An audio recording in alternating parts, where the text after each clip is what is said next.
నీ ఆజ్ఞల ఎందైనా అదిగా వాంఛ చేత నేను నోరు తెరిచి ఒగచుచున్నాను.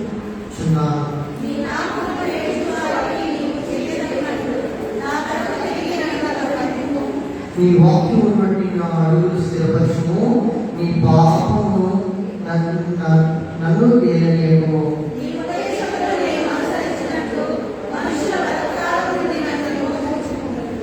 నీ సేవకుల మీద నీ కృపాంతి ప్రకాశింపజేయము. నీ కట్టడలను నాకు బోధింపుము.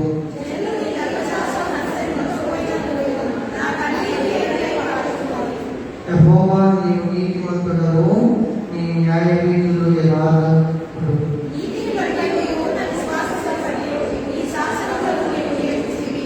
నా విరోధులు నీ వాక్యములు మర్చిపోతులు, కావున నా ఆసక్తి నన్ను పక్షించున్నది.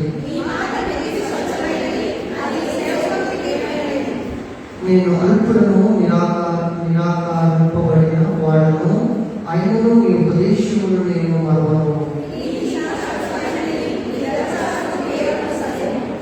శ్రమయు వేదనయు నన్ను పట్టినవి, అయిన నీ ఆజ్ఞలు నాకు సంతోషం కలుగజేయుచున్నవి.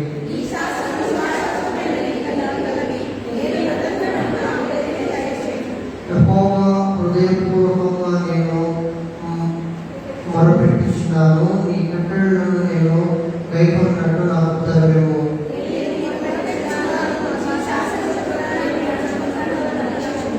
తెల్లవారు మునిపే మొరపెట్టి తిని నీ మాట మీద నేను ఆశ పెట్టుకొని ఉన్నాను.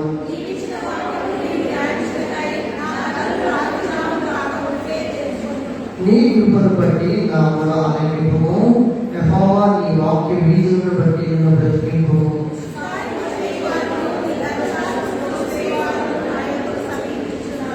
యెహోవా నీవు సమీపముగా ఉన్నావు, నీ ఆజ్ఞలు నీవు సత్యమైనవి.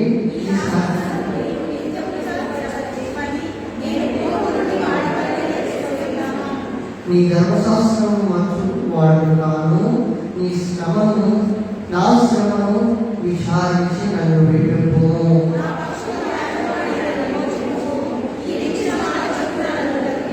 భక్తులు నీ కట్టడను వెదకుటలేదు కనుక రక్షణ వారికి దూరంగా ఉన్నది.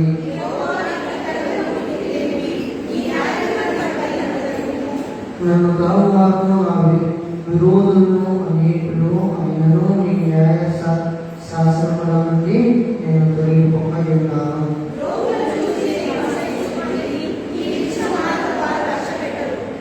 యెహోవా స్తుతింపుము. నీ ఉపదేశము నాకెంతో ప్రీతికరములు. నీ కృప చొప్పున నన్ను బ్రతికింపుము. నీ వాక్యము సత్యము, నీ నియమించిన న్యాయము నిత్యము నిలిచిన. దేవుడి మాటలు దీవించాక దయచేసి అందరూ మోకరించినట్లయితే ప్రార్థన చేసుకుని భక్తులు తీసుకుని స్తోత్రం. ప్రేమాత్మకులు మా దేవ, మా రాజ, మా దేవ, మా ఏలినవాడ, మా సంరక్షకుడ, మా బోధకుడ, మా విమోచకుడ, అనేక వందల స్తోత్రులు తండ్రి. అయ్యా యొక్క పునరుద్ధారణ తండ్రి, ఎందరైతే రాములు వైరస్ దేశము, రాష్ట్రములు, ప్రాంతాలు రాని పరిస్థితుల్లో ఉన్నది. లైవ్గా చూసిన వారి వాక్య సందేశాన్ని పొందుకునే వాక్యం దయచేయండి. కూడిన వారందరూ వినియోగం దయచేయండి, మనసు దయచేయండి. ప్రజలలో ఉన్న శరీరాన్ని పరిశుద్ధపరచుకొని ప్రతి ఆజ్ఞలో ప్రతి కీడు వేస్తున్నాము, బంధిస్తూ తొలగిస్తూ ఎదురడిస్తున్నాము ప్రార్థిస్తున్నాము తండ్రి. ఆమేన్. లేవియా 132 వర్షంలో ఏముందంటే, నీ నామమును ప్రేమించు వారిని నీ చేతుల చేయి కలుగునట్లు నా తట్టు తిరిగి నన్ను కరుణింపుము. నీ నామం బట్టి పేరు ఏ నామం బట్టి ప్రేమించాలి? యేసయ్య నామం. హల్లెలూయా. యేసయ్య నామం బట్టి మనం ప్రేమిస్తే దేవుడు మనల్ని ఏం చేస్తాడట? కరుణిస్తాడట. ఆయన కరుణ కలిగిన మనకి ఎంతో అవసరమైనది. నేటి కాలంలో నేటి దినములలో ప్రేమలు లేవు. నేటి దినములలో ఈ సమయంలో బంధువుల్లో కానీ మిత్రుల్లో కానీ గృహాల్లో కానీ సొంత కుటుంబాల్లో ఏం లేవని ప్రేమలో ఏం ఉన్నాయా లేవా? ఒకరికి విరోధంగా ఒకరికి పిల్లల్ని కుమారుడు తల్లి కూతురు తల్లి కూతురు అక్క వీళ్ళందరూ వీళ్ళలో ఏం లేదని తరంలో ప్రేమ లేకపోవడం వల్ల ఏమవుతున్నాయి? అనేకమైన గొడవలు, దుష్కార్యాలు, విరోధమైన కార్యాలు, దేవునికి వ్యతిరేకమైన క్రియలు, ఇంకా ముందుకు వెళ్ళి ఇంకా ఒకరొకరు ఆస్తులు దగ్గర కొందరైతే చంపుకునే వారు, కొందరు చనిపోయిన వారు ఉన్నారు. మరి దీనిలో ఏం చేసి చెప్పండి? ఈ లోక సంబంధమైన ప్రేమ వల్లని దేవుని ప్రేమ వారి మనసులో లేదు. ఒకవేళ ఆయన నామాన్ని మనం ప్రేమిస్తే మనం ఇతరులను ప్రేమించగలుగుతాం. యేసయ్యను మనం ప్రేమిస్తే ఆ ప్రేమని ఇతరులకు చాటి చెప్తాం. నువ్వు నిజంగా యేసయ్యను ప్రేమిస్తున్నావు అంటే నీ కుటుంబాన్ని, నీ బంధువులను, నీ మిత్రులను ప్రేమించగలుగుతావు. ఆ ప్రేమ క్రీస్తు ప్రేమ నీలో కనిపించాలి. నీలో ఆ ప్రేమ కనిపించినందుకు క్రీస్తులను ప్రేమిస్తున్నావుతో నువ్వు ఏ స్థితిలో ఉన్నా, నువ్వు ఎటువంటి పరిస్థితిలో ఉన్నా, ఎటువంటి సమయంలో ఉన్నా, ఎటువంటి అంధకారంలో ఉన్నా దేవుని యొక్క కనికరం నీకు నీ కుటుంబానికి ఉంటుంది.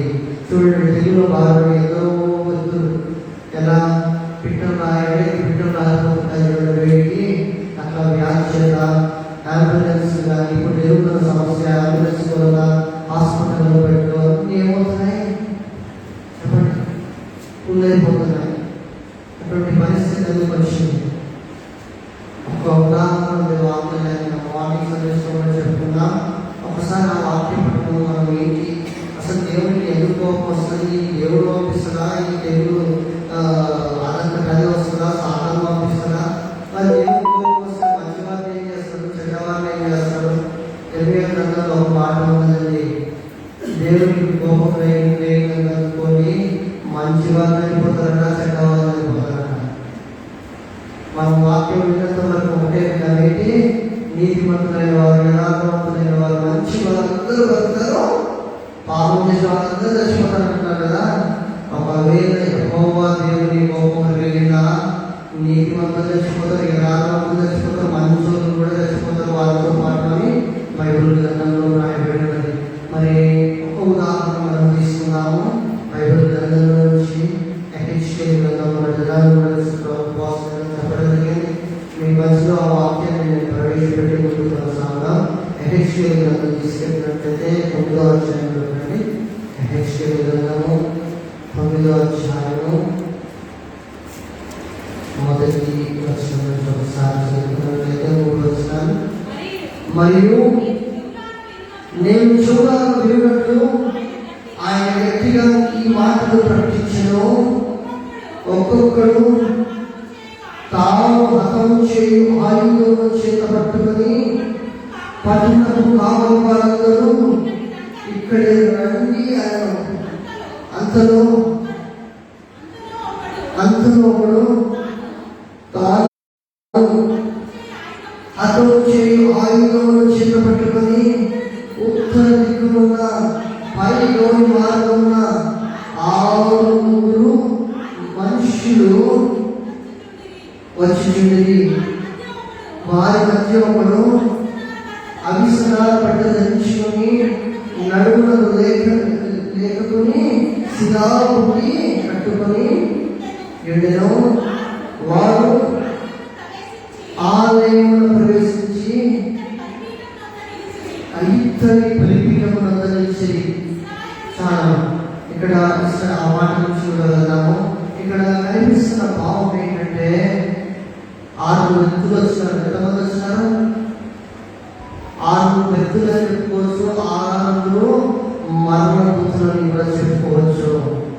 6 వ్యక్తులను చెప్పుకోవచ్చు, 6 మరి ఈ దేశంలో, ప్రాంతంలో, ప్రపంచంలో ఒక తెలుగు వస్తుందని భరించలేకపోతున్నారు. మరి 6 విధములైన తెలుగు వస్తే ఏమవుతుంది? దేవుడు మన ఏం చేయడానికి పంపిస్తున్నాడు? ఈ 6 వ్యక్తులని హతం చేయడానికి. హతం చేయడం అంటే హతం చేయడం, మంట చేయడం, అతితో వారిని చంపేయమన్నాం.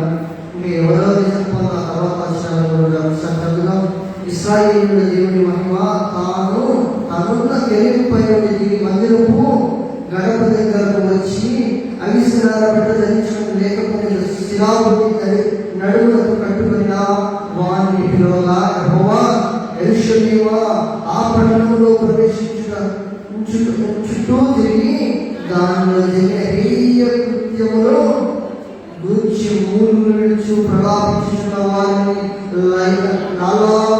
నానాతనంలో గుర్తు వేయమని వారికి ఆజ్ఞాపించి, నేను విరుచుటగా వారికి నాకు సెలవిచ్చెను. మీరు పట్టణంలో వెళ్ళి పట్టణంలో వారి వెంట పోయి నా పరిశుద్ధ స్థలం దగ్గర మొదలుకొని కటాక్షమైన కనికరమైన లేకుండా అందరినీ హతం చేయము. ఎక్కడికి వస్తుంది? బలిపీఠం దగ్గర ఎవరు వస్తున్నారు? చూడండి, దేవుడు ఎక్కడికి పంపిస్తున్నాడు? ఆలయానికి పంపిస్తున్నాడా? మందిరానికి పంపిస్తున్నాడా? గోపురాలకు పంపిస్తున్నాడా? మందిరాలకు పంపిస్తున్నాడా? ఇంకా మీకు ఎక్కడికి పంపిస్తున్నాడు దేవుడు? బలిపీఠం దగ్గర మొదట చెప్పాడు, మందిరం దగ్గరికి పంపిస్తున్నాడు. మందిరం దగ్గరికి పంపించి ఏం చేస్తున్నాడు? తర్వాత వస్తున్నాడు. యెహోవా యెరూషలేము ఆ పట్టణంలో ప్రవేశించి చుట్టూ తిరిగి దానిలో జరిగిన ఏ కృత్యములను గురించి మూలుగులు ప్రలాపించుతున్న వారి లాలాటములను గుర్తు ఏమైనా ఆలోచన ఒకసారి జరుగుతున్నాం. ఇక్కడ ఏమైనా అందరూ నశించినట్లు ఎవరిని విడిచిపెట్టగా పెద్దవారిని, చిన్నవారిని, కన్యకలను, పిల్లలను, స్త్రీలను చంపబడదు. కానీ ఆ గుర్తు ఎవరి పుట్టునో వారిని పుట్టకూడదు. వారు మందిరపు ముందరున్న పెద్దలను హతం చేయి మొదలు పెట్టగా, ఎంత భయంకరమైన విషయమో. మందిరంలో ఉన్న పెద్దలకు దేవుడు మందిరం పెద్దలంటే ఎవరండి? మందిరం ముందరుండే పెద్దలంటే ఎవరు చెప్పండి? మన భాషలో చెప్పుకోవాలంటే ప్రెసిడెంట్, వైస్ ప్రెసిడెంట్, సెక్రటరీ, ఇంకా ఉంటారు కదా మందిరంలో అడ్వైజర్స్. వీళ్ళే మందిరం పెద్దలు కదా, మిగతా వాళ్ళ పెద్దలు కాదు కదా. మన పెద్ద నుంచే మంట చేయడానికి స్టార్ట్ చేయమంటాడు దేవుడు. వారి నుంచి మరణాన్ని మొదలు పెడుతున్నాడు అంటున్నాడు. చూడండి ఎంత భయంకరమో. ఇది హేయమైన కార్యం చేస్తుంది. దేవుడికి ఏమొచ్చింది? కోపం వచ్చింది. కోపం వచ్చి పిల్లలనేమి, పెద్దలనేమి, పసిపిల్లలనేమి, అన్యకలనేమి, ఎవరిలో అందరినీ హతం చేయమని 6 మరణ దూతలను పంపించాడు. 6 మరణ దూతలు ఖడ్గములతోనూ రోదనలతోనూ అవి ప్రవేశించి వచ్చినాయి. మందిర ఆలయం నుంచి మొదలు పెడుతున్నాయి. అర్థం చేసుకుని ఎక్కడి నుంచి వస్తున్నాయి? చర్చిల నుంచి కూడా వస్తుంది. చర్చి మందిరం దగ్గర ఉన్న పెద్దల నుంచి మొదలవుతుంది. అంటే చర్చిలో నేను లీడర్, నేను ప్రెసిడెంట్ అనేది ఏం లేదు. మంచులైన చెట్టులైన అందరి దేవుడు చంపేస్తున్నాడు. మరి ఎవరు తప్పించుకుంటారో, ఎవరు అంగలాస్తున్నారో, ఎవరు మందిరానికి వచ్చి హేయమైన క్రియలు జరుగుతున్నాయని ఎవరు మందిరానికి వచ్చి భోజనానికి ప్రార్థన చేస్తున్నారో, కన్నీటి ప్రార్థన ఏ కుటుంబం అయితే చేస్తుందో ఆ కుటుంబాలను దేవుడు ఏం చేస్తున్నాడు? వారికి గుర్తు వేస్తున్నాడు. హల్లెలూయా. ఎవరు ఏడ్చి ప్రార్థన చేస్తున్నారో వారికి గుర్తు. ఆ గుర్తు ఎవరి మరణం అవుతుంది? దేవుని మరణం అవుతుంది. ఆ గుర్తు ఆ యొక్క 6 మరణం తప్పితే ఎవరికి అర్థం కాదు. మిమ్మల్ని గుర్తుపట్టాలంటే ఒక లక్షణాలు ఉండాలి, ఐడెంటిటీ ప్రూఫ్ ఉండాలి. నన్ను గుర్తుపట్టాలన్నా పలానే పలానా పర్సన్ గుర్తుపడతారు. మనం ఏం చేస్తామో చెప్పగలుగుతాం. వారి మరణం గుర్తుపట్టడానికి ఒక గుర్తు దేవుడు ముందుగానే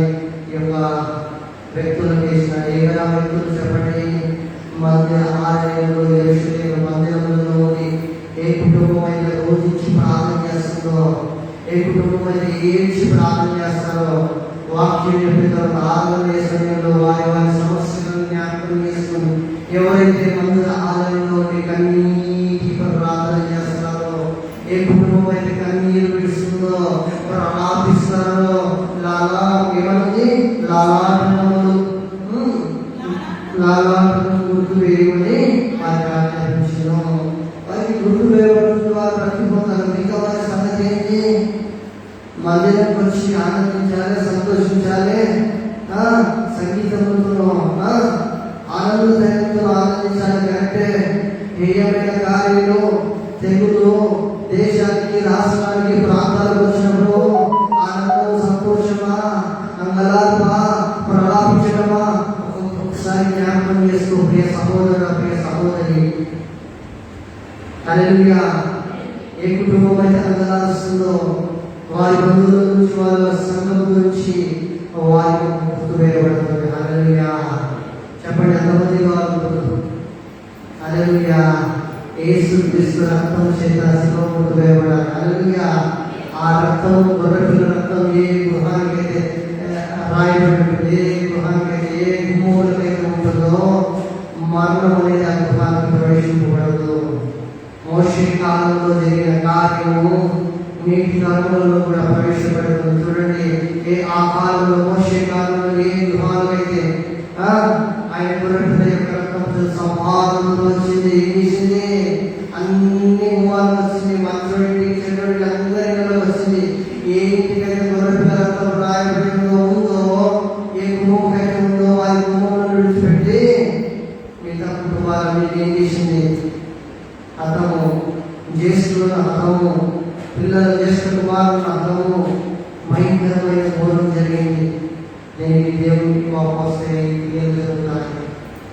మరలా మోషే చూడండి, హెబ్రీలో ఒక కుటుంబం, ఒక వ్యక్తి కూడా చనిపోలేదండి ఆ దినాలలో. మరి నేటి దినంలో హెబ్రీలైనా ఒకటే, పరిస్థితులైనా ఒకటే, అన్ని జనాంగం నుంచి రక్షింపబడిన వారైనా ఒకటే. మనం చేయవలసింది ఒకటే, అంగలార్చుచు మనకి సమయం ఉన్నప్పుడు మందిరంలో ప్రార్థన చేసుకోవాలి. నీకు గుర్తు వేయబడి నీ కుటుంబం రక్షింపబడుతుంది. కరోనా ఎన్ని లెటర్స్? 6 లెటర్స్. కరోనా తీసుకుంటే సి అంటే నెంబర్ 3 వస్తుంది. వింటున్నారా? క్యాల్కులేటర్స్ అనే నంబర్స్ వేసి క్యాల్కులేట్ చేస్తే 66 టోటల్ అవుతుంది. ఇక్కడ కరోనా 666 కూడా వస్తుంది. మరి సాధారణ సంఖ్యనా, దేవుని సంఖ్యనా చెప్పలేదు. మీకు ఎలా ఉంటుందని మనము గుర్తించలేము. మరి కొందరైతే క్యాల్కులేట్ చేసి పెట్టారు, 666 చెక్ చేస్తుంటే 666 వస్తుంది. 6 లెటర్స్ టోటల్ చేసి 66 వస్తుంది. ఇది మంచి కనుక చెడు కనుక. మరి 66 పుస్తకాలు ఏమన్నా మరి వీళ్ళందరూ చెప్పిన తెగులు వస్తున్నాయి. ఒకసారి జ్ఞాపకం చేసుకోండి, ఏ సమయంలో ఏ దినాల్లో మనం ఉన్నాం. బహు జాగ్రత్తగా జీవించవలసిన అవసరం ఎంతో ఉన్నది. చూడండి, దేవుడి వాక్యం చూడండి, మనం ఒక్కసారి మరొకసారి చూస్తున్నాం. 7-8 వర్షం ఆయన మందిరము అపవిత్రపరచుడి, ఆవరణంలో హతమైన వారితో నిప్పుడి, మొదలుపెట్టుడి అని సెలవించిన కనుక వారు బయలుదేరి పట్టణంలో ఉన్న వారిని హతం చేయసాగి, నేను తప్ప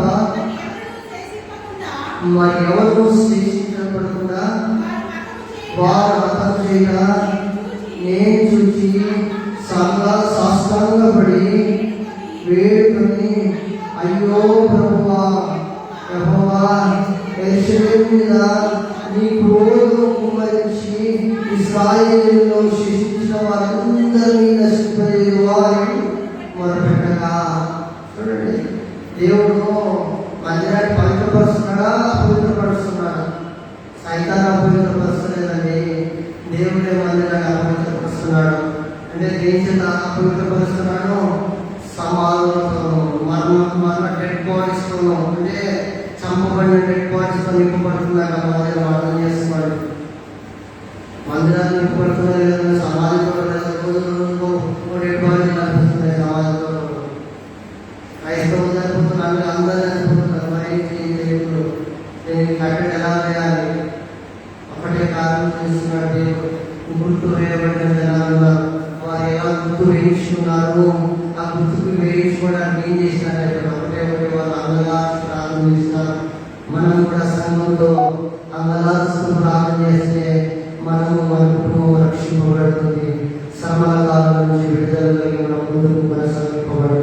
హల్లెలూయా. చూడండి ఇక్కడ ఒక మాట ఉంది. కీర్తన గ్రంథము 6వ అధ్యాయం 4వ వచనం.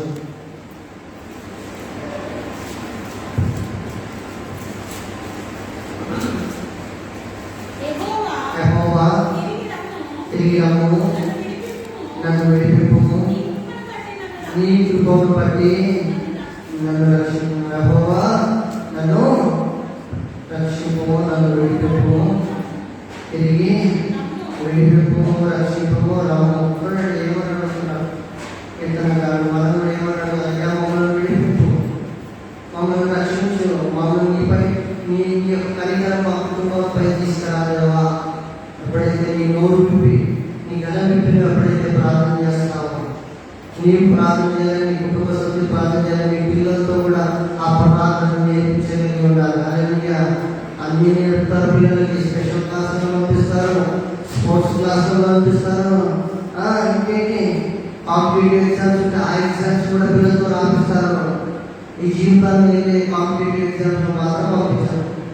జీవితంలో జయించగలిగిన, ఈ లోకాన్ని జయించగలిగిన శక్తి బైబిల్లో ఉంది. మరి ఎగ్జామ్స్ బైబిల్లో ప్రవీణులయ్యే పరిస్థితి మాత్రం మీ పిల్లలు ఎదుగుతలేదు. నేటి తరంలో అంటే భయం అనేది పిల్లల్లో ఎదుగుతున్నది. తల్లిదండ్రుల భయం పిల్లలకి 10వ తరగతి వరకు ఇంటారు. 10వ తరగతి కాగానే వారికి ఏమొస్తున్నాయి? లోకము, లోక ఆశలు, లోక స్నేహాన్ని బట్టి తల్లిదండ్రుల ప్రేమ వెళ్ళిపోతుంది. కోపము, ఈర్ష అన్నీ వచ్చేస్తున్నాయి. వారు ఒక మాట ఇంకో మాట చెప్పడానికి సిద్ధపడిపోతున్నారు. అంటే ఇంటి స్థితిని వాళ్ళలో ఏం జరుగుతుంది? ప్రేమ చల్లారిపోతున్నది. క్రీస్తు ప్రేమ చల్లారిపోతుంది. మీ పిల్లలు మీరు ఏం చేయాలి? ప్రార్థన చేస్తారో అదే అంశాన్ని మీ పిల్లలతో ప్రార్థన చేయించాలి. సమయం ఉన్నది. అది కాలేజీలో చదువుతున్నా, ఎక్కడ చదువుతున్నా సమయానికి ఏం చేయాలి? కొనుక్కున్నామంటే కుటుంబ ప్రార్థన చేసుకోవాలి. నలుగురు కొనుక్కున్నామంటే కొత్త సినిమా వేసుకొని టీవీలో చూడడం కాదు. బంధువులందరూ కొనుక్కున్నప్పుడు కుటుంబ ప్రార్థన చేసుకోవాలి. కుటుంబ భవిష్యత్తు గురించి, ఏదైనా కార్యక్రమం ఉందా దాని గురించి జ్ఞాపకం చేసుకున్నామంటే ఎప్పుడు ఎవరితో స్నేహం చేస్తారో పిల్లలు తెలియదు. మరి ఏ థియేటర్కి వెళ్తారో తెలియదు. ఎక్కడ సినిమాలు వస్తారో వెంటనే చూస్తామా? మనం ఉన్నది మన భయం లేకుండా దేవుడు భయం ఉండాలి. హల్లెలూయా. వారికి దేవుడు భయం ఉంటే వాళ్ళు తప్పుడు ద్రోహులు. దేవుడు ఆత్మవారిని ప్రేరేపిస్తుంది. మీరు తప్పు చేస్తున్నారని దేవుడు ఆత్మవారితో మాట్లాడుతున్నది. మొఖాల ప్రార్థన, ఒక వాక్యం చదవాలని అందరితో చదివించాలి. అందరితో ప్రార్థన చేసుకోవాలి. ఆ ప్రార్థన, ఆ వాక్య జీవితము ఆ దీపాన్ని వెలిగిస్తుంది. శ్రమల బాధ నుంచి విడుదల కలుగజేస్తుంది. అంధకారం నుంచి విడుదల కలుగజేస్తుంది. ఆయన యొక్క ప్రకాశమైన వెలుగు మన సన్నిధిలో వస్తుంది. మనం చేయి ప్రయత్నములలో, మన చేయి పనులలో ఆయన మనకి తోడుగా ఉంటాడు. హల్లెలూయా. నీ పాదములను ఆయన ఏం చేస్తాడంటాడు? స్థిరపరుస్తాడంటాడు. ఇక్కడ 119వ కీర్తనలో 133వ వచనం ఒకసారి, నీ వాక్యమును బట్టి నా అడుగులు స్థిరపరచబడను, ఏ పాపము నన్ను. ప్రతి ఒక్కరి నన్ను ఏమవుతుందండి? పాపమే. మరి ఆ పాపము, ఆ యొక్క పాపం ఏమైతే ఏం కావాలో చెప్పండి. ఆయన వాక్యం మన అడుగుని ఆయన స్థిరపరచాలి. సరైన మార్గము, ఎన్నో మార్గాలు ఉన్నాయి. నాకు ముళ్ళకంచెలుండే మార్గం ఉన్నది, కొండలు రాళ్ళు తప్పుండే మార్గం ఉంది. మంచి నేలలో ఉడకబడిన విత్తనాలు ఉన్నాయి. మంచి నేలలో నడిస్తే వెళ్తారు. ఏ ముళ్ళ తప్పులు ఉంటే ముందు వాళ్ళకి పుచ్చుకుంటారు. మరి మన అడుగులు స్థిరపరచబడాలన్నా మీరు ఏ పాదరక్షణలో తీసుకుంటారు? ఏ పాదం కింద చెప్పు వేసుకుంటాం, షూ వేసుకుంటాం అని ఎవరు చూడటం లోపం వస్తుంది. దేవుడిని పాదాలకి ఏం చేసుకుంటాం? నువ్వు ఏం ధరించుకుంటున్నావు? విశ్వాసం అనే కార్యం ధరించుకోవాలి. హల్లెలూయా. విశ్వాసం అనే కార్యం ధరించుకుంటే ఏ శోధనైనా ఎదిరించగలుగుతాము. మన దేవుని అగ్ని, దేవుని యొక్క శక్తి మన కుటుంబంలో, మన జీవితంలో వర్ధిల్ల చేస్తుంది. అంచెలంచెలుగా జరగలుగుతాడు దేవుడు. హల్లెలూయా. మనని దేవుడు పోయిన సంవత్సరం నుంచి ఈ సంవత్సరం వరకు మిమ్మల్ని, మీ కుటుంబాలని, మా కుటుంబాన్ని దేవుడు కాపాడినట్టే కేవలం ఏంటి? దేవుని యొక్క కనికరము. కావాలంటే హైదరాబాద్తో వచ్చింది, మనకి ఎందుకు రాలేదు? దేవుడు కనికరం ఉన్నది మన పట్ల.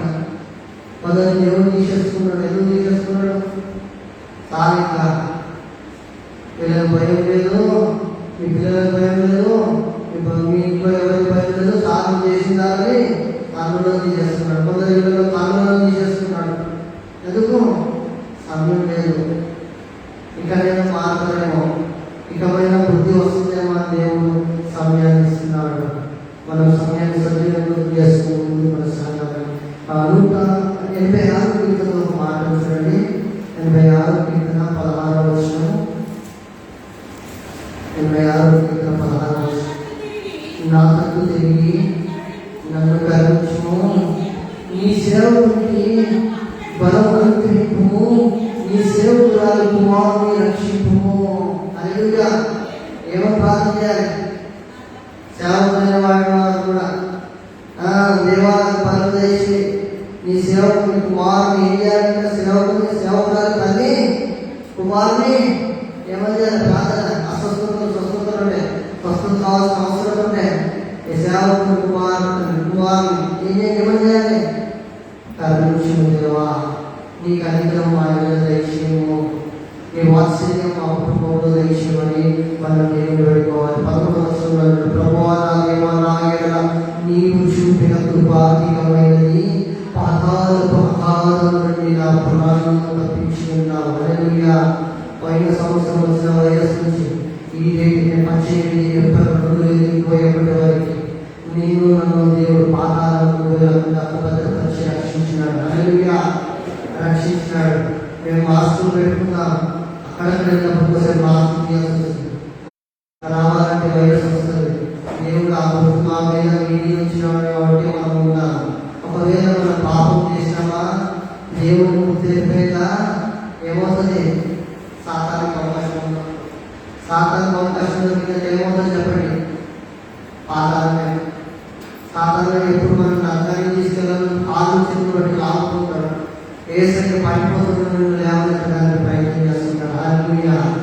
శరీరం బలహీనపరుస్తుంది, నీ ఆత్మ నీకు ఎప్పుడు తెప్పరిల్ల చేస్తుంది.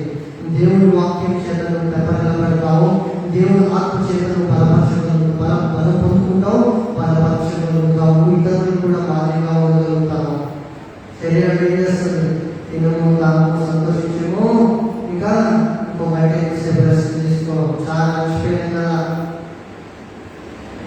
దేవుడు ఆత్మ చేస్తుంది. ఆదివారం టైం అవుతుంది, టైం దాటిపోతుంది, ఏం చేస్తుంది? చర్చికి వెళ్ళాలని ఏం చేస్తుంది? దేవుడు ఆత్మ ప్రేరేపిస్తుంది. దినము ఒకసారిగా ప్రార్థన చేస్తున్నావా? అవును, దేవుని ఆత్మ అడిగిగా ఉండాలి. మరి యోహాను సువార్తలో ఒక మాట చూడండి. యోహాను సువార్తలో 8వ అధ్యాయము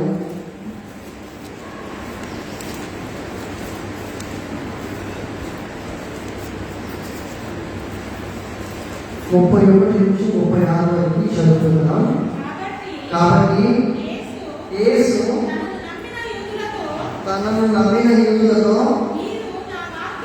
మీరు నా వాక్యమును నిలిచిన వారైతే నిజంగా నాకు శిష్యులైంది సత్యమును గ్రహించగలరు, అప్పుడు సత్యం నిన్ను స్వతంత్రుడిగా చేయని చెప్పగా వారు మేము అబ్రహాము సంతానము, మేము ఎన్నడూ ఎవరికి దాసులై ఉండలేదు,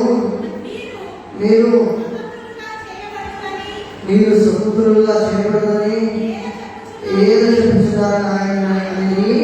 అందుకు యేసు పాపము చేయని ప్రతి వాడు పాపమునకు దాసుడని ఇంకో నిశ్చయంగా చెప్తున్నాను.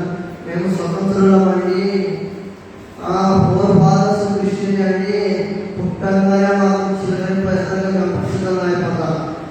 నేను తరంలో ఉన్న క్రైస్తవులు ఇలానే పాలిస్తారు. వారందరి గురించి దేవుడు ఏమంటున్నాడు చెప్పండి? పాపం చేయి ప్రతి వాడు పాపములకు దాసుడని ఎంతో నిశ్చయంగా చెప్తున్నాడు. దాసుడు ఎల్లప్పుడూ ఇంటిలో నివాసం చేయడు, కుమారుడు ఎల్లప్పుడూ నివాసం. దీనికి మాట అర్థం ఏంటంటే ఎల్లప్పుడూ నీ యొక్క సేవకుడు ఈ లోకంలో ఉండడు, ఎల్లప్పుడూ యేసుక్రీస్తు మీతో ఉండడు, ఎల్లప్పుడూ కుమారుడైన యేసుక్రీస్తు మీతో నివాసము ఉండడు, చేయడు. కొంతకాలమే మరి మధ్యలో పరిచయం దేవుని సేవని, తల్లి సేవని, ఆయన రాజ్యాన్ని ప్రకటిస్తూ కొంతకాలంలో ఉన్నాడు. వారందరినీ ఎందులో తీసుకెళ్ళడానికి? స్వతంత్రులను చేయడానికి. హల్లెలూయా. పాపం చేత, బంధకముల చేత పట్టి ఉన్న వారిని, సమస్యల చేత పట్టి ఉన్న వారందరినీ విడుదల కలిగేసి దేవుడు వారిని స్వతంత్రంగా చేస్తున్నాడు. హల్లెలూయా. పాపములకు దాసు దాసులుగా ఉండవద్దు. చూడండి, కుమారుడు మిమ్మల్ని స్వతంత్రులుగా చేసినట్లుగా మీరు నిజముగా స్వతంత్రులై ఉండరు. ఎవరు కుమారుడు, ఎవరు స్వతంత్రులు చేయగలుగుతారు? ఎవరు నిజంగా స్వతంత్రులు చేస్తే మనం నిజంగా స్వతంత్రులు అవుతాం చెప్పండి? కుమారుడు అనబడిన యేసుక్రీస్తు వారు మనల్ని స్వతంత్రులుగా చేస్తే నిజంగా మనం స్వతంత్రులు అవుతామంట. హల్లెలూయా. ఆ స్వతంత్రం ఎవరిలో ఉండదు. ఇండిపెండెన్స్ అంటాం కదా, దేశానికి ఇండిపెండెన్స్ వస్తుంది. ఇంగ్లీష్కి మరి ఈ లోకంలోనే మనం స్వతంత్రం అవుతాం. ఎవరికి ఆసనం కాకుండా ఉండాలంటే యేసయ్యకి ఆసనం ఉండాలి. హల్లెలూయా. యేసయ్యలో స్వతంత్రం కలిగి ఉండాలి. యేసయ్య మన యొక్క పాపం నుంచి, శాపం నుంచి 2000 సంవత్సరాల క్రితమే, 2021 సంవత్సరం క్రితమే నిన్ను నన్ను సదాకాలంలో ఉన్న వారందరికీ ఒకటేసారి బలియార్పణ. హల్లెలూయా. ఆ బలియార్పణ కావడం వల్ల అందరి దోషులందరికీ పాప విమోచన, స్వతంత్రము. హల్లెలూయా. ఇంకొక మాట చూడండి, రోమిలకు రాసిన పత్రిక 6:16.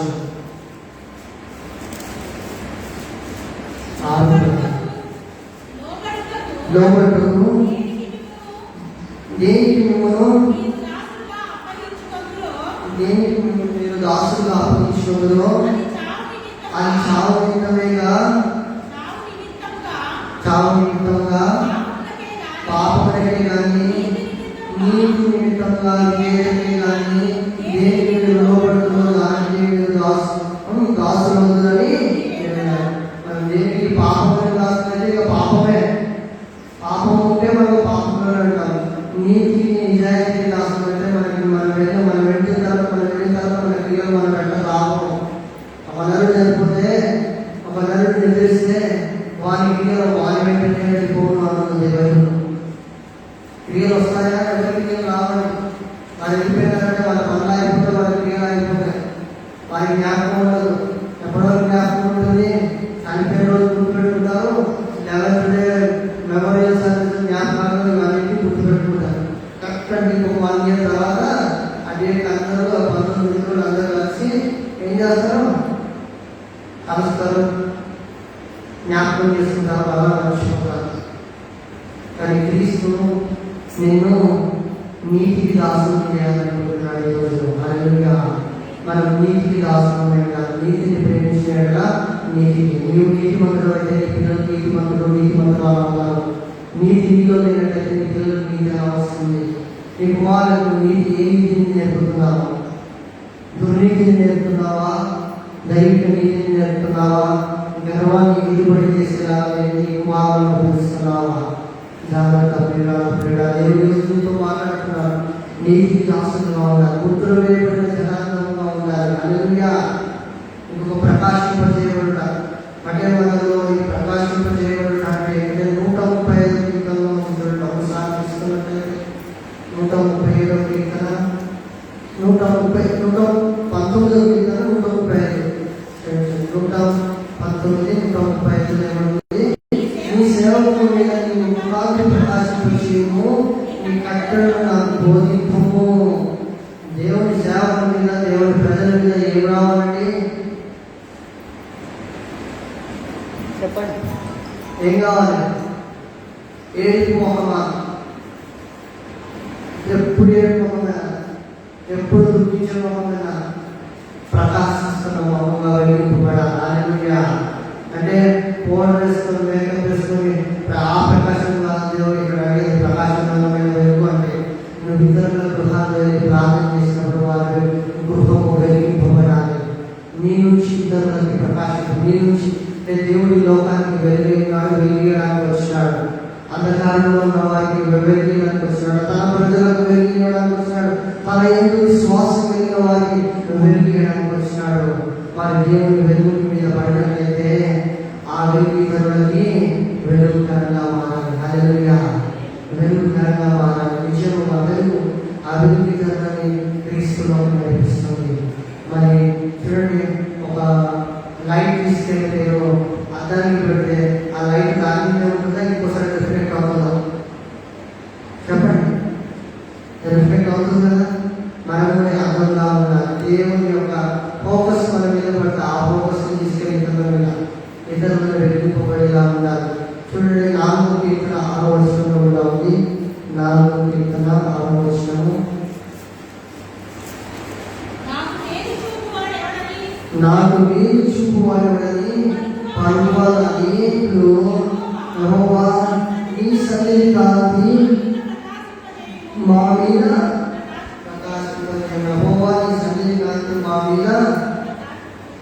సో అందరూ ఏమంటున్నారు? ఎప్పటి మాకు ఎవరు ఏం చేస్తారు? అందరూ ఎవరు ఫోన్ చేసి నిలబడినా వాళ్ళు తీసుకుంటారంటారు, వాళ్ళు తప్పించుకుంటారు.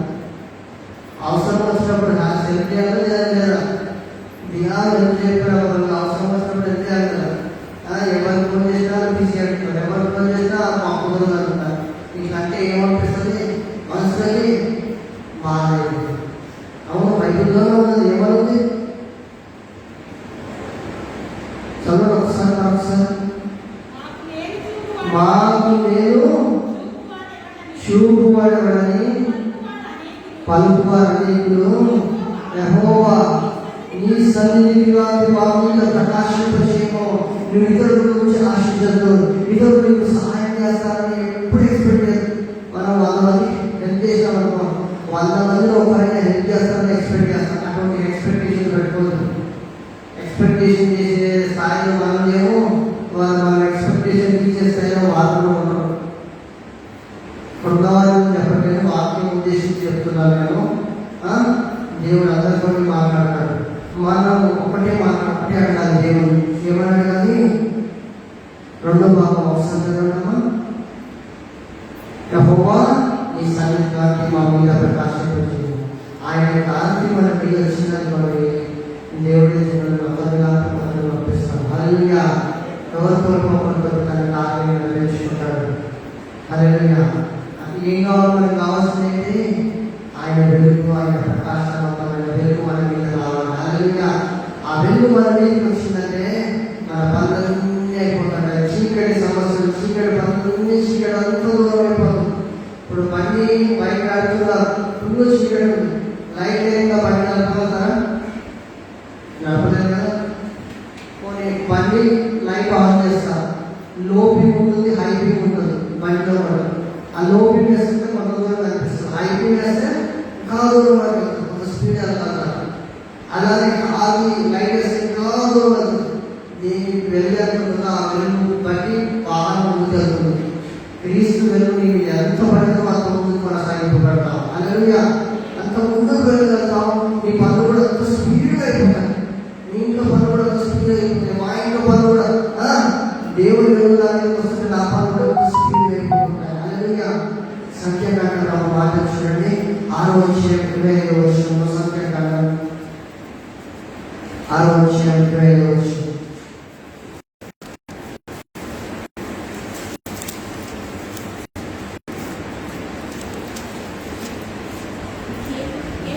యెహోవా నీకు తన సన్నిధి కాంతి ప్రకాశింపజేసి నిన్ను. ఆమేన్.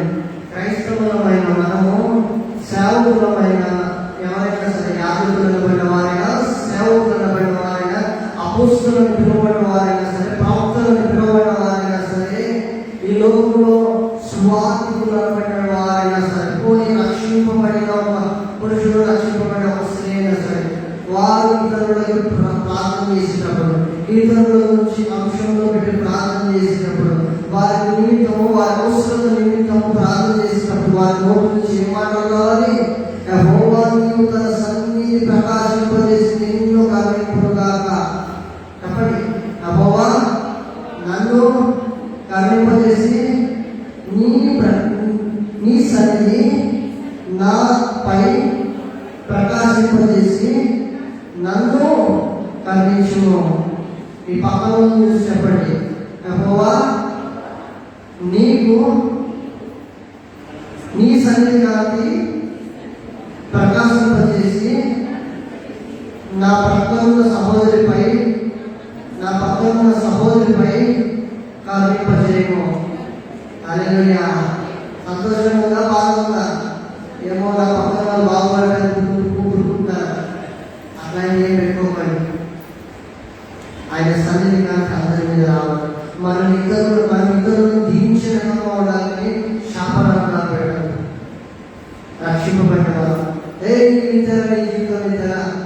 నీ వల్ల మాకు ఏ కాకుండా శనీశ్వరుడు ఇటువంటి మాటలు మాకు నుంచి రావు. వస్తున్నాయి ఇటువంటి మాటలు మన క్రైస్తవులైనా చిన్నప్పటి నుంచి ఎంతో చేస్తున్నావు, నువ్వే బాగుందా, ఇట్లాంటి పట్టిన మాటలు మన నుంచి రావు. కుమారులైనా కుమార్తెలైనా ఏం రావద్దు, శాపగ్రస్తమైన మాటలు మన నుంచి రావద్దు. సేవకుల అసలే రావద్దు. వింటున్నారా? హల్లెలూయా. ఈ దేవుని సన్నిధానానికి మీరు వచ్చి కాదు. హల్లెలూయా. వారి పాపం చూడడం వారి గురించి అదే మాట్లాడాలి. ఆ మాటను పలికినావా దేవుడు వాక్కు నెరవేర్చబడుతుంది, సిద్ధింపజేయబడుతుంది. ఆఖరిగా మాట చూసుకున్నాను. 119 కీర్తనలోని 147 వచ్చిన ఒకసారి చదవండి. 147 తెల్లవారు మొదలుపెట్టింది నీ మాట మీద ఆశ పెట్టుకొని ఉన్నాను. హల్లెలూయా. దేవుడి మాట మీద ఎవరు ఆశ పెట్టుకుంటారో, దేవుడిపై ఎవరైతే ఆశ పెట్టుకొని ఉంటారో వారు ఏం చేస్తారు? ఏ సమయంలో చేస్తారు? ఏ సమయంలో చేసి ప్రార్థన చేస్తారట. తెల్లవారినప్పుడు ఉదయకాలంలో చేసి ప్రార్థన చేస్తారట. హల్లెలూయా. మనకు కూడా అవసరం ఉందా? దాదాపు చాలా మంది అవసరం చెప్పే వివాహాలు మీ పర్సనల్ ప్రేరణ చేసుకోండి, ఆపండి. ఏ పరిస్థితి ఎక్కడ వచ్చినా సరే మీరు మీ ఇంట్లో పర్సనల్ ప్రేరణ చేసుకుంటారంటే బయటికి రండి. ఎందుకు? ఉదయకాలం మన ఆశలు తీరుతాయి, మన కోరికలను దేవుడు సిద్ధింపజేస్తాడు. మన ఉదయకాలం అంటే 5వ అధ్యాయంలో వచ్చాం. ఒకసారి తీసుకుంటే 5వ అధ్యాయంలో వచ్చాం. యెహోవా ఉదయం అంటుకొని నీకు వినబడను, ఉదయం ప్రార్థనకి సన్నిధి సిద్ధం చేసి కాచి ఉండదు. ఎక్కడ కాచి ఎక్కడ సిద్ధం చేయాలంటే మన ప్రార్థనని ఏ సమయంలో చేయాలంట? ప్రార్థన ఉదయకాలంలో. సరే 10 చోట్ల రాబడి ఉదయకాలంలో నా కంటలు అంటే నీ గొంతిప్పి నీ గలమెత్తి నువ్వు దేవునికి వినబడేటట్టుగా ప్రార్థన చేయాలి. కొందరు ప్రార్థన చేస్తే పక్కన వినబడదండి. గొడవ పెట్టుకుంటే టాప్ వేసిపోతుంది. గొడవ పెట్టుకుంటే ఏమైంది? టాపు వేసిపోతుంది. అట్లా మరి ప్రార్థన చేసేటప్పుడు కూడా నీ కంటలు ఎక్కడికి పోవాలంట? దేవుడికి వినబడేది కావాలి. హల్లెలూయా. అది అంగలాస్తూ ప్రార్థన చేసిన, ఉత్తమ ప్రార్థన చేసిన, ఏడుస్తూ కట్టి ప్రార్థన చేసిన కాదు వారు వారి కుటుంబాన్ని గుర్తువేయబడి వారు ఆ మరణకరమైన స్థితిలో నుంచి బ్రతికి బయటపడ్డారు. హల్లెలూయా. ఇంకొక మాట ఎక్కడ అంటే 57 కీర్తన 8వ వచనం. 57 నా ప్రాణమా మేలుకొనుము, స్వరమండలమా సితారా మేలుకొనుడి. నేను ఏకోనే చేసినాను. నా ప్రాణం మేలుకోవాలి, నా స్వరమండలం సితారా మేలుకోవాలి. నేను వేకోని లేచి ఏ టైంలో లేవాలి? వేకోనే లేవాలి. 10 చోట్ల అదే మాట. వేకోనే చేసి ఏం చేయాలి? ప్రార్థన చేయాలి. ఇంతలో నింపి గొంతింపి గలవించి ప్రార్థన చేయాలంటే వాక్యాన్ని ధ్యానించాలి. ఆఖరికి ఎక్కడ 108 అధ్యాయంలో వచనంలో కూడా అదే మాట. 108వ కీర్తన 3వ వచనం ఏమంది? జనుల మధ్య నీ కృతజ్ఞతాస్తుతులు చెల్లించును, ప్రజల్లో నీ కీర్తిని కీర్తించును. మరి ఆయన కీర్తిని స్వరమండలం సితారా మేలుకొని నేను వేకుని లేచెదను. ఏ సమయంలో చేస్తానంట? 2వ వచనంలో స్వరమండలం సితారా మేలుకొని నేను వేకుని లేచెదను. వేకు అంటే మార్నింగ్, ఎర్లీ మార్నింగ్. సమయానికి పడుకో, సమయానికి లేవాలి. అసమయాన్ని మీరు పాటిస్తే మీ పిల్లలు కూడా అసమయాన్ని పాటిస్తారు. సరైన రెస్ట్ అనుకోండి, వారు సరిగ్గా ఉద్యోగం చేయడం, చదువు కూడా సరిగ్గా చదవలేదు. ఎంత స్కోర్ చేయాలో అంత స్కోర్ చేయాలి. టైంకి పడుకోని కానీ మీరు పడుకోవాలి, వాళ్ళని పడబెట్టాలి. ఎందుకు? ప్రార్థన చేస్తే వాళ్ళు అక్కడ పడుకోవాలి. టీవీ ఆఫ్ చేయాలి, ఫోన్ ఆఫ్ చేయాలి, అన్ని పక్కన పెట్టాలి. ఏదైనా ఎమర్జెన్సీ ఉందా ఫోన్లో మాట్లాడడం తప్పలేదు. మనం ఒక క్రమశిక్షణలో ఉంటే మన పిల్లలు అదే క్రమశిక్షణలో ఉంటారు. లేకుండా నువ్వు 2 గంటలు పడుకోకపోతున్నా 5 గంటల పిల్లల్ని చేస్తే లేస్తారు.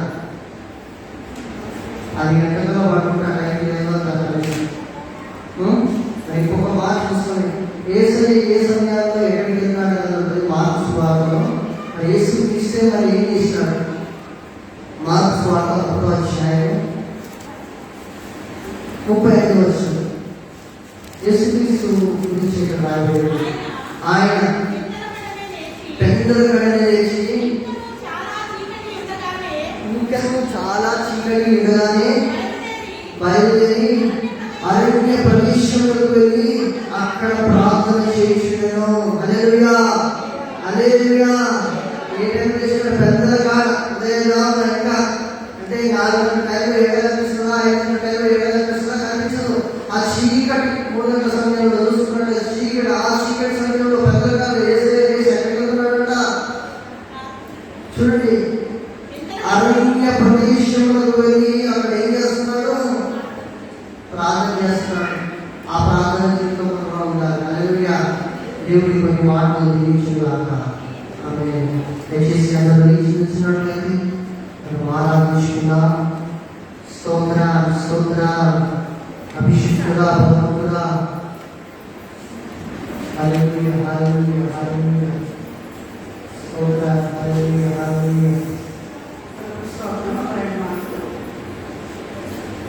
ఆరాధన సమయంలో ముందు 10 నిమిషాలు దేవుని స్తుతించాలి, ఆరాధించాలి. ఆయన చేసిన మేలు కూడా మన వ్యక్తిగతంగా, కుటుంబంగా, ఆరోగ్యపరంగా, ఆర్థికంగా, ఉద్యోగం పరంగా చేసిన వ్యక్తి కూడా 10 నిమిషాలు తెలుస్తుంది. ఈ 10 నిమిషాల తర్వాత ఆరాధన వాళ్ళు అనుకునే వాళ్ళు ఎవరైనా అంటే విశ్వాస జీవితంలో 10 సంవత్సరాలైనా ఆరాధన వాళ్ళు అనుకునే వాళ్ళు ఎవరైనా అంటే విశ్వాస జీవితంలో ఆత్మీయ స్థితిలో ఎదిగినటువంటి 10 సంవత్సరాలలో ఉంటే వాళ్ళు ఆత్మ చేత పడతారు.